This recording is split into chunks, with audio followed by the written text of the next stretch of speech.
welcome to a Friday Reads, where I talk about what I read, what I'm reading, what I hope to get to next. And I'm not willing to say the slump's over, but I'm having a lot better time finding the motivation and focus to read, so we're winning. We're absolutely winning. And actually right now, all the things I currently have on the go are engaging and like easy for me to read when I pick them up. Is it still kind of hard for me to pick up a book? A little, but we're improving. Let's first start with Sublimation, which I did finish and was kind of the beginning of this turning point. Last Sunday, I had like 100 some pages left. And my friend Jess Owens, she has a Patreon, I have a Patreon. We were doing joint Patreon sprints. And I just was in that mood to read this book and finish. It was a rainy day, the stars aligned, and I just felt like I could read a book. And so I did. And I finished this book and I liked it. I don't know if I love it. I think there are a lot of authors I read who I find through short fiction, which is not normal for the average reader. The average reader does not read short fiction. But I found her through short fiction. I think I've read 2 or 3 of her short stories. I don't know if I've read a novelette by her. I can't remember. The distinction is simply to take me 40 minutes to read or an hour and a half to read their short work. That's the difference between a novelette and a short story. And this is based off a short story I really loved by her. I can't remember what it was called. And the premise of this is, when you cross a border with the intent on not returning, you split off. And so this book is definitely playing with the whole Severance angle. And if you don't know the TV show Severance, I recommend giving it a watch. It's nothing like this, but the premise that is similar is that in Severance, you can go through the surgery and there's a version of you that stays at work and a version of you that's not at work. It's that whole idea of like, you wish you could have someone take an exam for you and that just not be you right now, but still be you, like have all your skills. So Sublimation is kind of like that. And I think on the back of this, it says it's a thrilling, provocative debut. I think they're comparing it to Severance. Maybe it's supposed to be like psychological espionage, I think. So yes, doppelgangers, corporate intrigue. I don't know if any of that's there for me. For me, it's a human story. It's about things that you do know and don't know you desire, different types of people as a person. When does a person become their own entity? Because there's this other part of this world where if the 2 versions ever physically touch, they basically break down into one individual again that is an amalgamation. And something that is interesting in this book, but I think played out as well as it could, considering this is such a human-focused story. This is about like 2 to 4 individuals and their struggles with identity and sublimation, or like, it's not called sublimation, I don't think. I don't actually know why it's called sublimation, but when you form an instance and then you can come back into one, maybe that is called sublimation, but I don't know if that word's ever actually used in the text. Regardless, it's about that struggle and then what happens if technology could change how this kind of immigration works and who is allowed to have power for that, what would you do? And that part's weaker. And I think that's kind of because maybe this is a person who typically writes short stories. That's very ambitious to get all of that, the people side, the other big side. This is 355 pages in my arc. I think that would be better left to a longer series project or something like that. To my knowledge, this is a standalone, and the ending is fine. The ending feels good enough. So I'm really curious to see what she comes out with next in longer form, but this is like a standard thing for me where like I'll read an author who I love when they're in the tight short story space. And it is an art to write short stories. Like a long form author is not usually as good as writing short stories either. Like it's not as transferable a skill as I feel like people think. But like I read the John Chu earlier this year, and I really liked the John Chu story. Also a very human story with conversations about who gets to control the universe. And that was also on the shorter side. And I'm like, man, this probably could be a little bit better, at least for the themes, in addition to the human story, if we got to expand it out. So both of those authors are authors who I think definitely had reasonably good debuts. But it's like, since I know what they can do in their actual like expertise, I'm like, but we could have had more. So yeah, that's my feeling there. I'm still reading Labyrinth's Heart. I'm almost done though. I have like an hour left. So I'm in between some chores and something away from finishing that. We're in the end game. It's so good. It's just so cathartic. And I don't know, I really enjoy it. And like, so it has some big themes throughout the whole trilogy it's trying to tackle. So we have this place called Nadezhra, and it used to be a place occupied by individuals called Versenians, and then they were kicked out by these people called Leganti because of oppression, colonization, and this has been hundreds and hundreds of years. And the story has kind of a classic side rebellion arc because people want to have the right to their land, and they don't like the occupiers, and they have too much power, and there's corruption, both just standard and mystical. And the series, it gets unpacking a lot of that, and it doesn't feel rushed to me how we begin to tie things together and wrap things up, because each book is like 550 pages long, and we've been really setting this groundwork alongside our human stories. So I feel like as I get to this payoff in the third book, it's so earned. It doesn't feel rushed, and it doesn't feel like it's too drawn out. It really feels quite perfect to me and my sensibilities. And I'm just getting to really appreciate it on this reread. This is only my second time reading Labyrinth's Heart, because if you're new here, you know I've read like The Mask of Mirrors 4 times and stuff like that. And yeah, it's really solid. I'm really enjoying it. And I think like my biggest glow up every time I've read this series is probably my first time reading it. Ren was not my favorite character. And I'm not willing to say she's my favorite character now, but I definitely can see why she's our center point.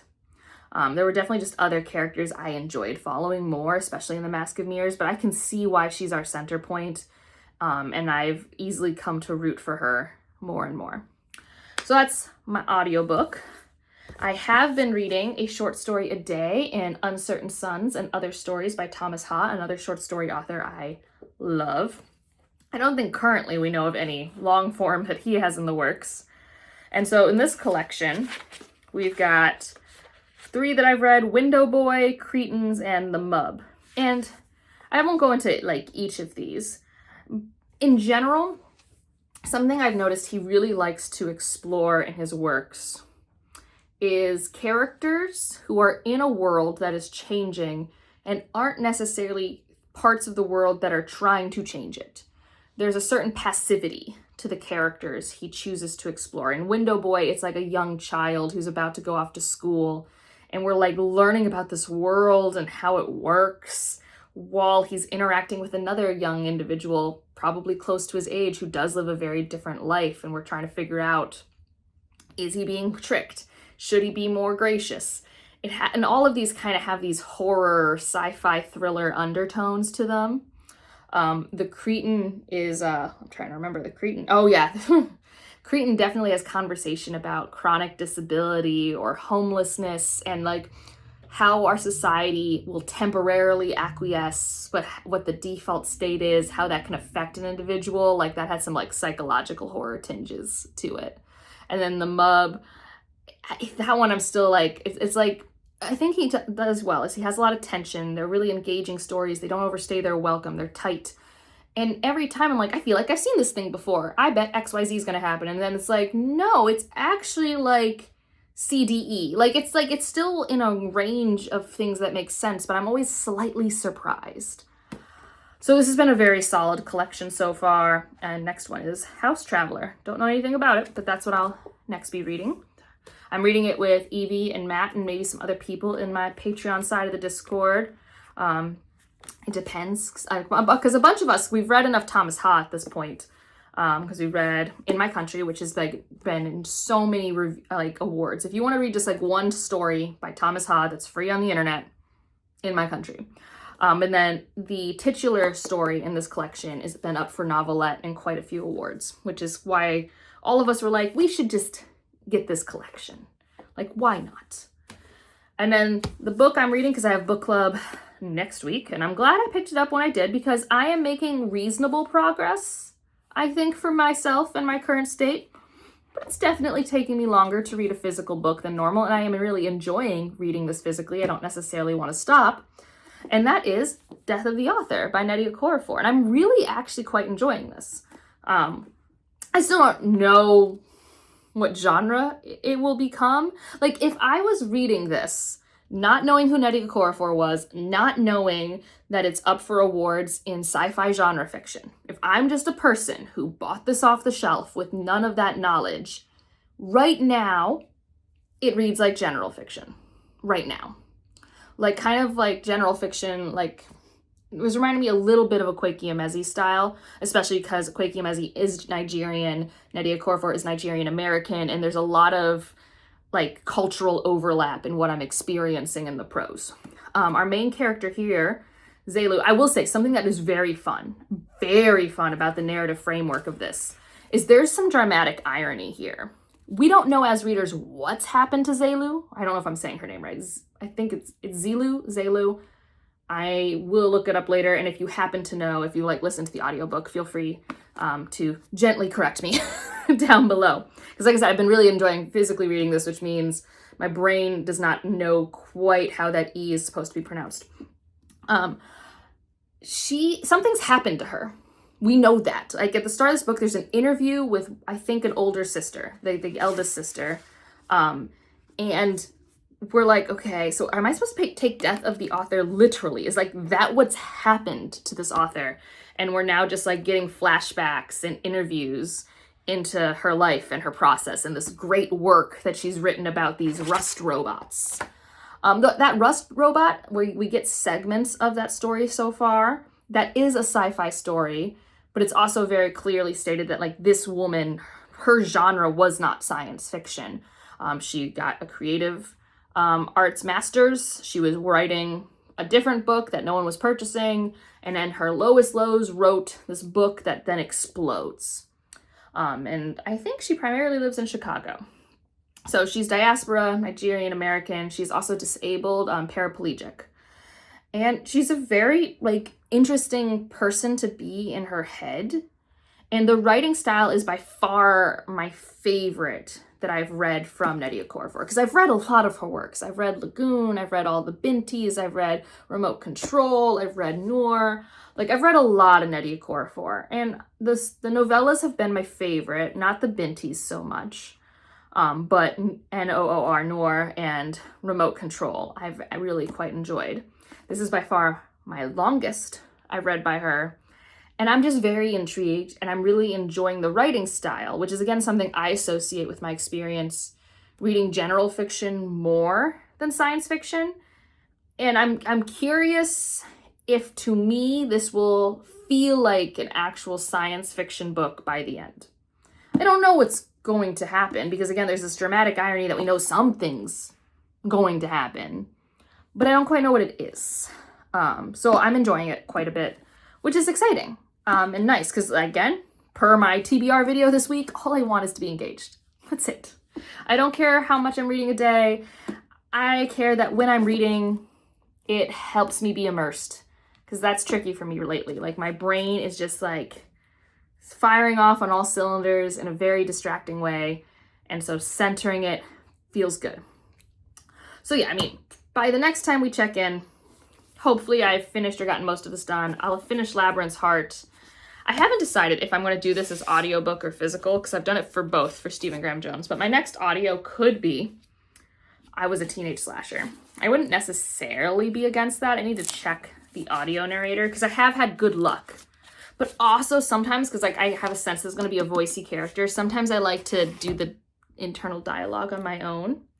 I should start looking and see like which audiobooks in my big stack I can get. Also, I just found out from the library that Sunward and Call and Response are in. So now I have like all my Ursula Le Guin books. Like, I have all of them in just a stack that I can just stare at. So yeah, like, so maybe I'll do that. Or, you know, if none of these new books have audiobooks that speak to me, I could just start a Verkosigan reread. Who's to say? Like, it's kind of nice on my commute to just know I'm having a win. The commute in the morning, especially in summer term, because I have a class, it starts at like 9 a.m. and my commute's like 40 minutes. And I don't feel comfortable just showing up at 9. So it's like, I always have to leave earlier than I would like in the summer. It's easier in the fall. I don't know why. But in the summer, I'm just like, ugh. And so I like to have like a for sure win. So like Labyrinth's Heart's been great. Still watching Jane the Virgin. Ooh, I am caught up on Silo. Well, I mean, obviously today a new episode dropped. But I filmed this the day before Friday, obviously. You guys understand how time travel works. I still should care more about the present day timeline than I do. I blame the show a little bit, but maybe also myself. I don't know. But I'm really liking that season 3, we're maybe getting more answers. I do think season 2 is weaker than season 1 for me and my sensibilities. Because I do think the reveals we got were drawn out too long and kind of lackluster. And I do think there were some decisions made, whether it was in the book or the TV show or whatever, that I'm just like, this was stupid. We didn't need this. This was stupid. Like, stupid. Like, I did not need those 2 people to kiss. That was unreasonable for me. Like, it felt wrong. It felt completely wrong to me. But I'm excited. Like, we got, I guess, if you're someone who cares about learning why things are happening, I think we're going to get more of that this season. And that's why I'm kind of around. And I do think I'll do better watching it once a week instead of like watching it every day, like binging the show. Because for me, I would just get annoyed at the pacing.